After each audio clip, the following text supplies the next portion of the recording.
Hi guys, in this lesson I want to show you how you can use chromatic chords in your chord soloing and in your comping.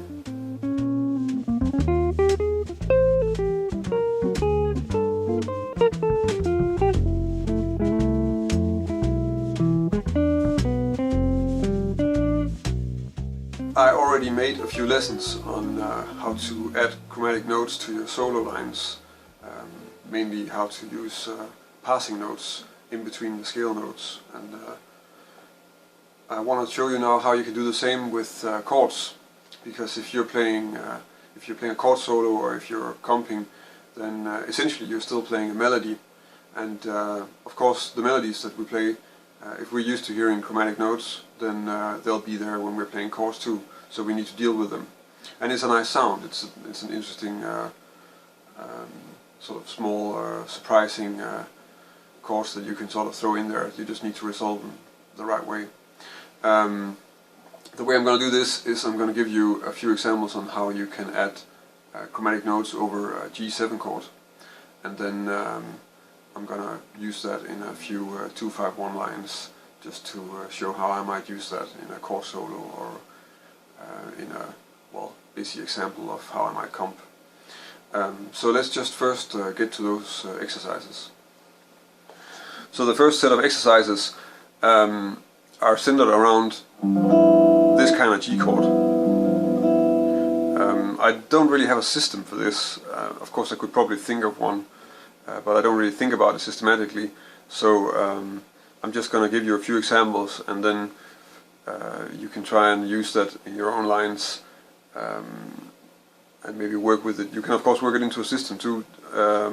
I'm also not going to go too much into the theory of what is going on, because it's not so relevant actually. We can sort of approach this from more of a guitar point of view, and it makes more sense actually.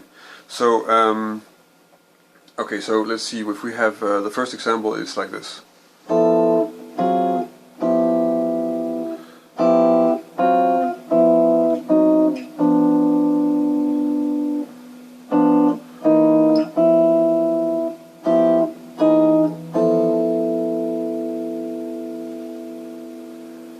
So what's going on? Well, again, this sort of G7 chord, of course it's coming from this one, but I'm not playing the root because I want to move around and make other, use that finger for other notes. The idea is the melody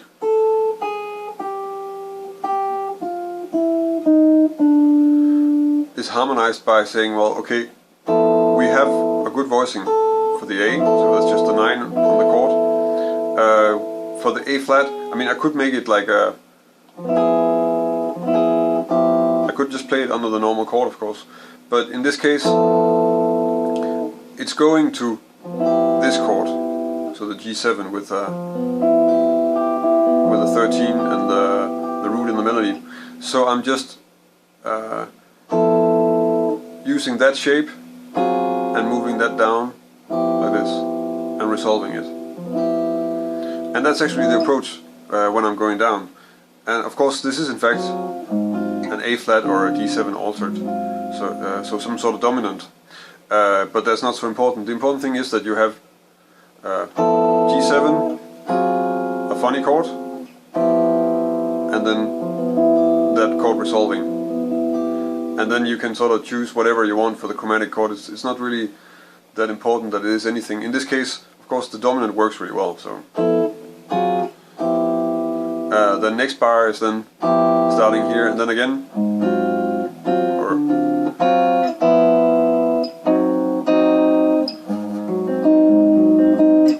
using the same A flat as a leading chord. So the idea is we're aiming for, we have a chromatic note in the melody and it's resolving, and we use the chords that we would use to harmonize where it's resolving to harmonize it. And the same can be done when we go up, so that's going to be this.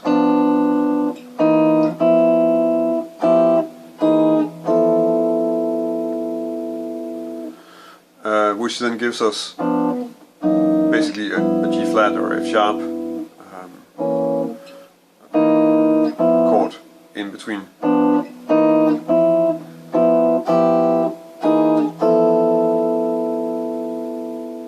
So if we do the same in a higher position using this kind of G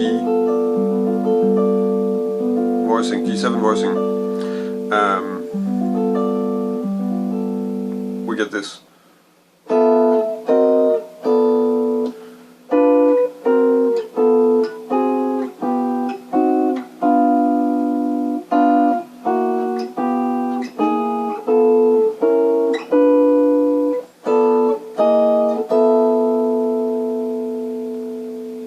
And the idea is exactly the same when we're moving down. So if I'm going from this down to this via this note, then I'll harmonize it with the voicing that I'm gonna play on the next one, and that gives us then. And also technically that makes it a lot easier, because very often if you're playing 8 notes, you can actually just slide the chord. Because playing chords fast can be kind of tricky for your right hand.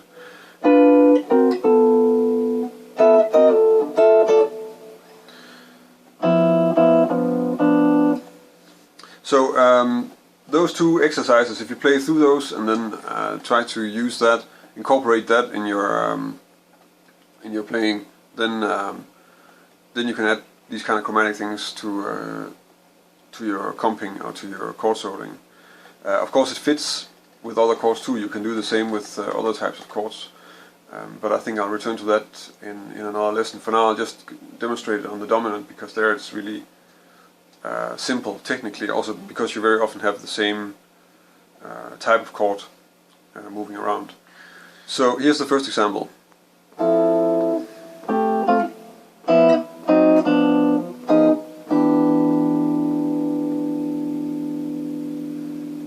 So basic 2-5-1 in the key of C, drop 2 voicing on the D minor, then this, basically this is the top of a drop 2 voicing, or you can look at it as an F triad, and then I'm playing this melody that's going from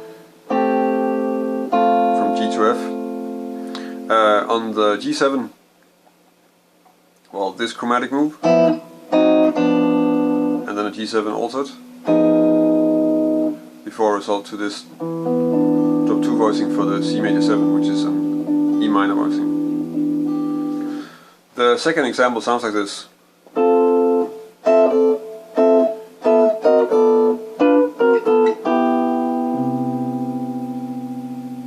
So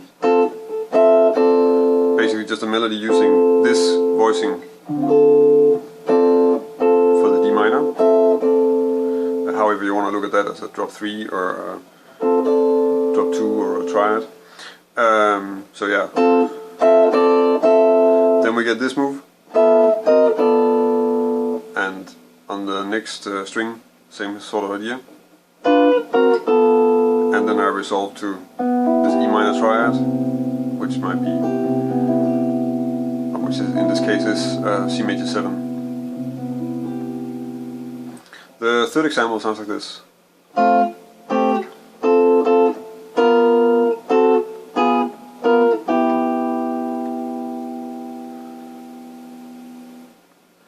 So on the D minor, just using the F triad, change the melody up here, another inversion of the F triad, and then I'm playing a G7 altered, and the same is of course possible with the altered chords. So essentially I'm just making this movement, which is an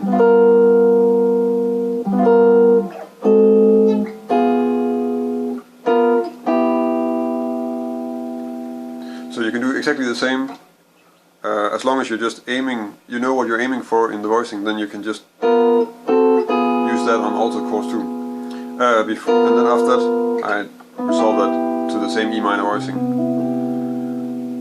that I used to play the C major 7.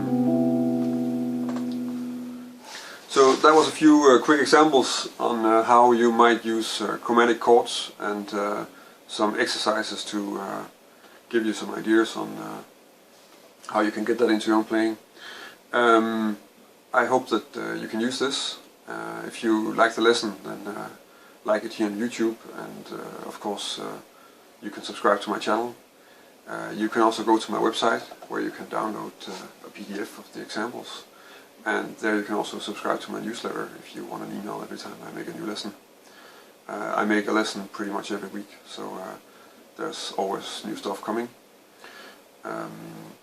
If you have any comments, then you can of course leave them on the video, especially if you have suggestions also for other lessons. You can also do that via Instagram or via Facebook or Google Plus or Twitter. There are links to my accounts under this video. So if you have any comments, then they're more than welcome. In any case, until next week, thank you for watching.